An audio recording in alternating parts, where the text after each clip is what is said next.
what's up guys? So today I'm going to show you my 10 favorite voicings for playing Neo Soul or R&B on a Rhodes. And although unfortunately I don't have a literal Rhodes here today, my Nord does a pretty good job. Yeah, let's dive into it. Here are my 10 favorite Neo Soul voicings.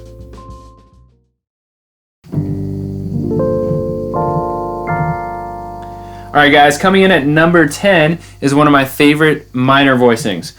Technically it's a minor 11 chord, but honestly I think whenever you see the chord symbol minor 7, this can actually still be really useful. So let's break this down really quick. I'm using G minor to demonstrate this. So from bottom to top we've got flat 7, flat 3, 5, flat 7 again, 9, and on top the 11. And it's this pretty open sound, open rootless voicing right there. So make sure to try that out, and if you do try it out, let me know in the comments because I would love to hear if you guys are having fun with this. Alright guys, number 9 is an altered chord.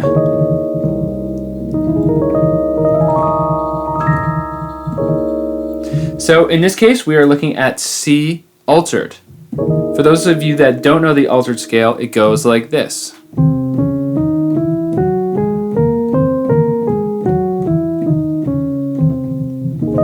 And it's this sound. Altered voicings are super useful on dominant chords. I think especially when you're really turning around into, for example, a minor 1. So in this case, we're doing C altered, going to F minor, right? So let's take a look at this voicing and break it down. We have got, on the bottom, flat 7, sharp 9, and major 3. So that's really interesting, right? This half step we have here in the altered scale gives us an interesting sound. Very important note here, the sharp 5, then the flat 7, then the flat 9, and finally again the sharp 9. So really quick guys, I want to just point out that I am using voicings that have some clustered enclosures because I actually love that sound. These are some of my favorite voicings for a reason. So here we've got an octave double of the sharp 9, which for me is an important note in this voicing. And also for the style, to get it stylistically, it's kind of fun to roll those top notes. So we can use our 4th finger and the pinky on top, going between the flat 9 and the sharp 9 to get that sound.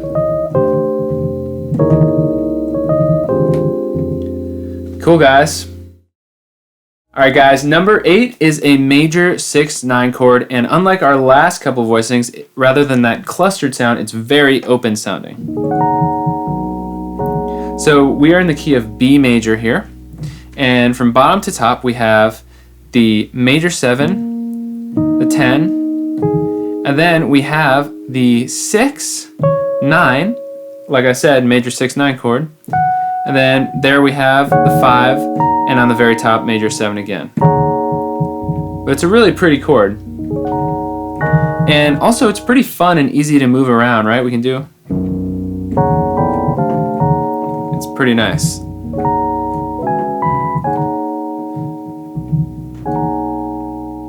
So I love using this in a context when you want that open sound that kind of takes up a lot of the frequency spectrum.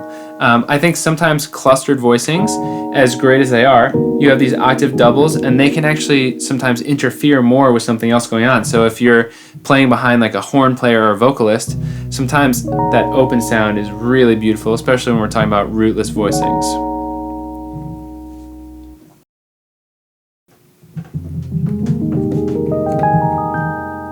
Alright guys, so number 7 is one of my favorite voicings. This is going back to another minor 11 chord, but this time we've got the root on the bottom, and it's a more open sound.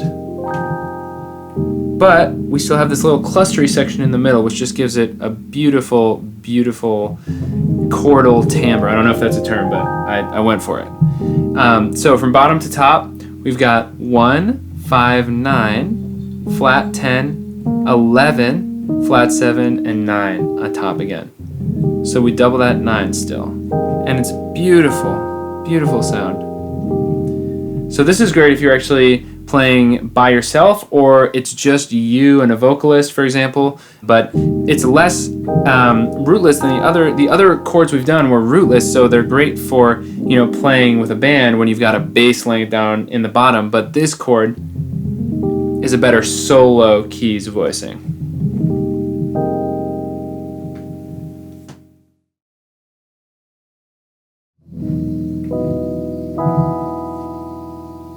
Alright guys, so number 6 is a major 9 chord. It is a beauty.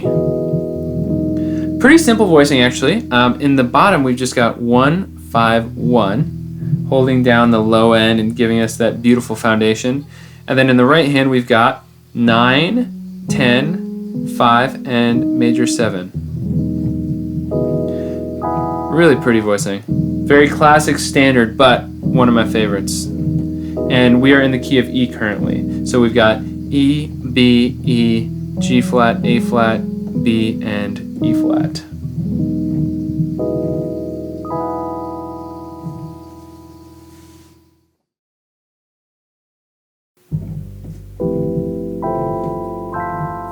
Alright guys, we just made it into the top 5, and I would be crazy if I didn't include a sus voicing in this video. So, we are looking at a G sus right now. The notes from bottom to top are F, A, C, E, G, and B. Some of you guys may have noticed that this is actually an F major 7 sharp 11 chord right here, with a 9 of course as well. But when you put the G in the bass, we get that awesome G sus sound. And so in the key of G, we've got flat 7, 9, sus 4, the 6, the root, and the 3 right there, or the 10. It's just a beautiful, open, sustained sound.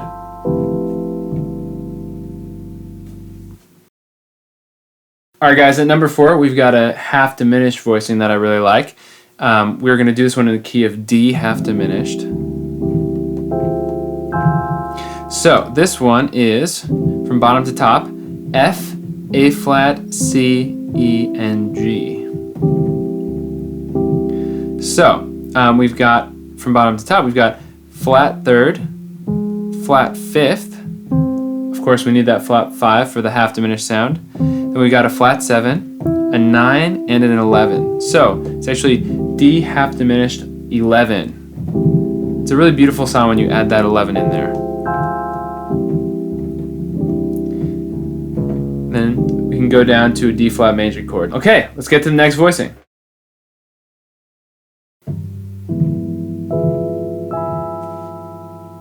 Alright guys, coming in at the top 3, we have got a dominant chord with a flat 9. I love this sound. We're in the key of G again. So from bottom to top, we've got G, E, F, A flat, B, and E on top. So that would be 1, 6, or 13, flat 7, flat 9, 10, or 3, and 13 on top. Beautiful sound, right? But now part of why this voicing made the top 3 for me is because of how versatile it is. It can actually also be a diminished major chord in the key of F. We can resolve to F major, right? But it can also be used in the key of E, and it becomes an E dominant 7 with a flat 9. So this chord is awesome. I love this chord. Very versatile. That's why it's number 3 for me.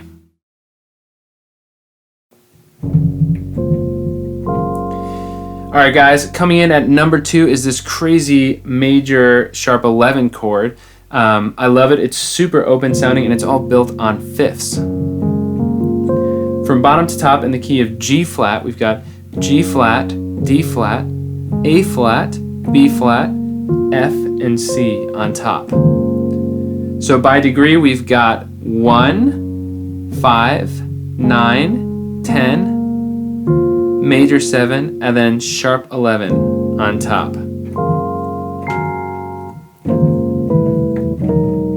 And you can move that around, just get some really beautiful sounds with it.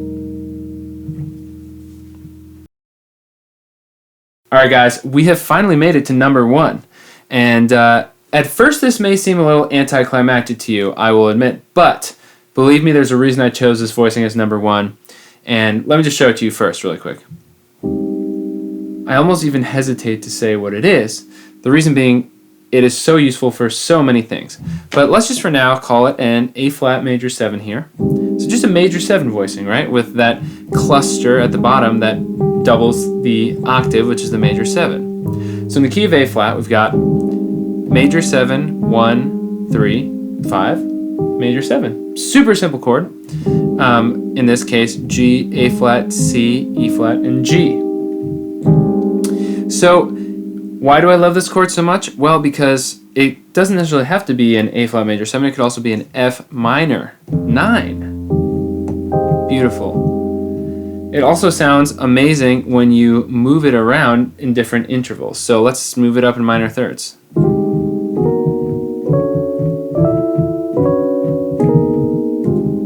Awesome. I love that sound. Let's see what else it can be.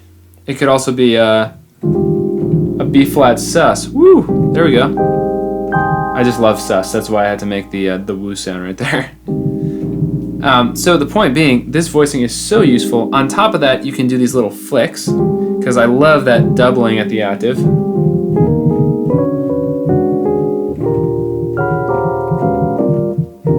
So yeah, guys, when you try out this voicing, try it out in all the different potential ways it could be useful. Don't just think of it as a major 7 voicing. Think of it as the other things it can be too, a minor 9, a sus. And just try things out and see what you can do with it. Move it around in different intervals. And I think you'll find some really beautiful uses for it.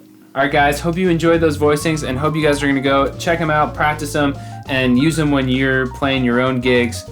And feel free to always comment and leave any questions, or make sure to comment too. Let me know if you're trying out some of these voicings. As always, guys, thank you so much for your support. Make sure to click like if this content was useful for you, and please click subscribe and click the little bell so that you guys do not miss any more videos just like this one. Also, really quickly, if you guys actually want to jam out and try some of these voicings in context, I have a really cool Neo Soul package available.